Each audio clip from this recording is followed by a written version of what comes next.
السلام عليكم، مرحبا بكم معايا من جديد في القناة. اليوم ان شاء الله غادي نقدم لكم بغرير ناجح 100% بمكونات بسيطة، غادي ينجح لكم من المرة الاولى ان شاء الله، وكيجي رائع وبنين بزاف. نبداو على بركة الله. بالنسبة للمكونات غادي نوضع في الخلاط مباشرة 4 الكؤوس ديال السميدة. بالنسبة للكاس اللي كنعبر به هو كأس شاي عنبة، كل كاس كيوزن 100 غرام، يعني في المجموع 400 غرام ديال السميدة.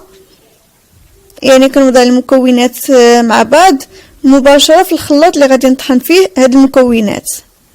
من بعد غادي نضيف 2 كؤوس ديال الدقيق الابيض اولا الفورس، كل كاس فيه 100 غرام، ما يعادل 200 غرام في المجموع.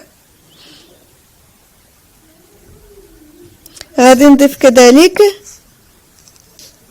معلقه صغيره ديال الملحه، وبالنسبه للملحه كيمكن لكم تضيفوا اولا تنقصوا على حسب الرغبه.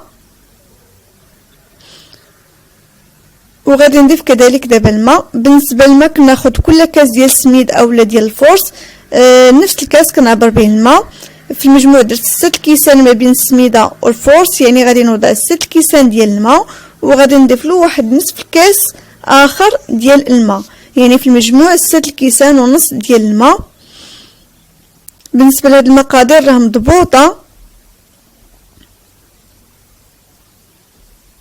كيف ما قلت، 6 كيسان ونص ديال الماء صافي. وغادي ندمج المكونات مع بعض جيدا في الخلاط الكهربائي حتى تندمج العناصر مع بعض. ضروري ما نطحنوا المكونات مع بعض، عاد كنضيفوا واحد 2 اكياس ديال الخميره ديال الحلوى اولا البيكينغ باودر. ضروري الخميره كنطحنوها في هذه المرحله، ماشي مع المكونات في الاول. من بعد ما غادي نعاود نغلق على الخلاط ونطحن هاد المكونات مع بعض جيدا. غادي نضيف عليهم واحد ملعقه صغيره ديال الخل الابيض، وكنستمر في دمج المكونات مع بعض. من بعد ما كندمج المكونات مع بعض جيدا في الخلاط الكهربائي كنوضع هذا الخليط في واحد الاناء. بالنسبه للمقادير مضبوطه غادي تلقاوها ان شاء الله في صندوق الوصف.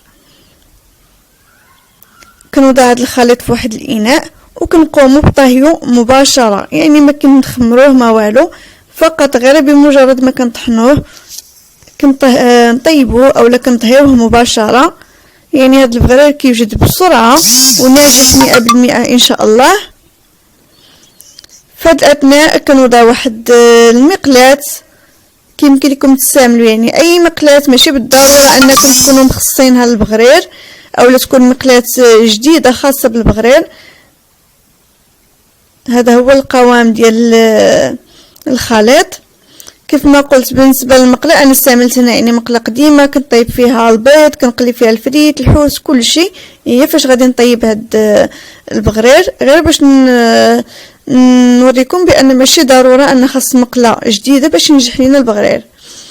بالنسبه للمقله وضعت فيها واحد كاس ديال الماء وملعقه ديال الملح. غادي نخلي هاد الخليط كيغلي مزيان، ومن بعد غادي نصفي هاد الماء وغادي نطيب البغرير مباشره.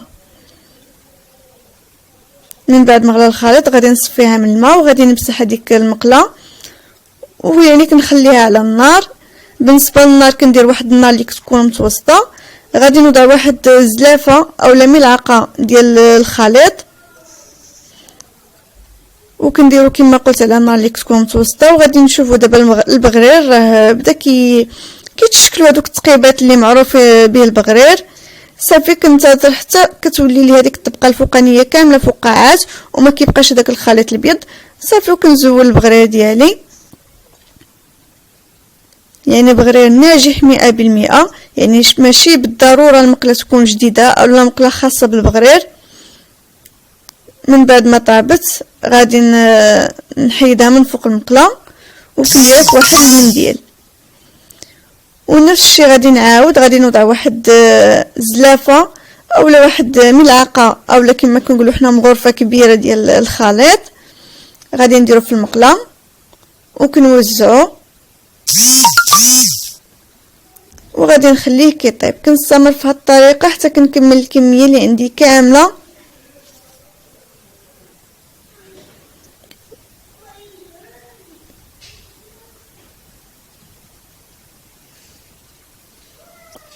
كما كتلاحظوا يعني كيبقاو يتشكلوا اول شي دوك الفقاعات في الجناب حتى كيتشكلوا في البغرير كامل، وهذيك الخليط البيض ما كيبقاش كينشف لينا مزيان.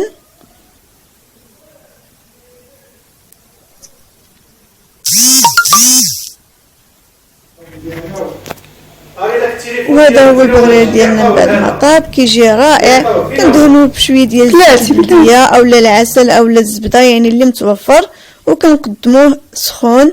وهذا هو الشكل النهائي ديالو. كنتمنى يعجبكم، ما تنساوش تدعموني باللايكات ديالكم والتعاليق، وتبارطاجيو الوصفه مع جميع الاصدقاء. شهيه طيبه.